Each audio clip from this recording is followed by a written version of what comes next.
Dear friends, we are now in the days between Yom Kippur and the holiday of Sukkot. 4 days. We jump from the holidays of Rosh Hashanah, Yom Kippur, right into the beautiful holiday of Sukkot. In Israel, it's 8 days. In the diaspora, 9 days. Sukkot ending with Simchat Torah, the most joyous and festive of all holidays. And this Shabbat in between, we're going to be reading the Torah portion of Ha'azinu. It's always the last portion read on a Shabbat, and it's always connected to Sukkot. Ha'azinu is a song. Moses, in his last day, in his last moments, talks to the Jewish people through a song. In it, he talks about the Jewish people's covenant with God, about the ultimate commitment of the Jewish people to God, and in it he also has rebuke for the Jews about how their future may look and actually did look when we sinned and turned against God. But ultimately it ends off telling us that no matter how far we go astray, we'll always come back. We'll always come back to God, we'll always come back to our inner selves, to our true selves of who we are. And why is this always read before Sukkot? Because Sukkot is the song of Judaism.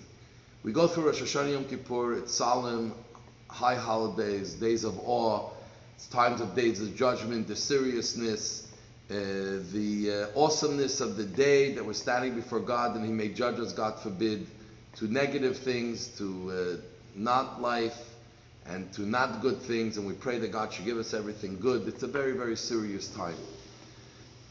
And from there, we immediately go to the song of Judaism. Judaism is about joy. Judaism is about laughter. Judaism is about positive.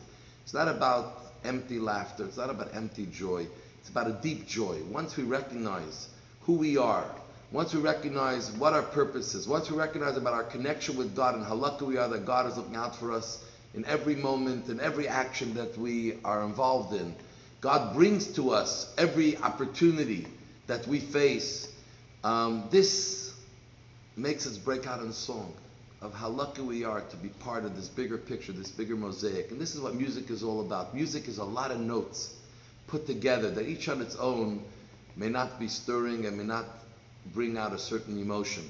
But when they're all put together, it brings out a very strong emotion. There's nothing deeper than song, and we all know that.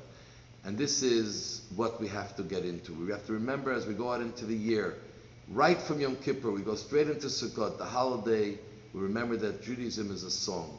In a song, there are high notes, there are low notes, sometimes there are sad notes, but altogether it's stirring and it's moving. It never leaves us in the same place. And Judaism is such, it should never leave us in the same place. We have a moment that we show our gratitude to God.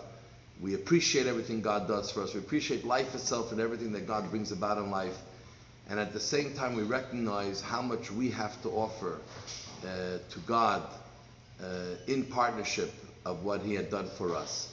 And may God help that this should be a very beautiful Shabbat, but more importantly, a very joyous holiday of Sukkot. Join in, be part of it, wherever you are. If you're in Montreal, come to Chabad for any part of Sukkot, but especially as we get to the end, the Simchat Torah, the festivities of the following week, not this coming Monday, Tuesday, but the following week, Monday, Tuesday. It's going to be incredible. It's the climax of Jewish living. It's the climax of Jewish joy. It's the climax of any type of joy you'll ever experience.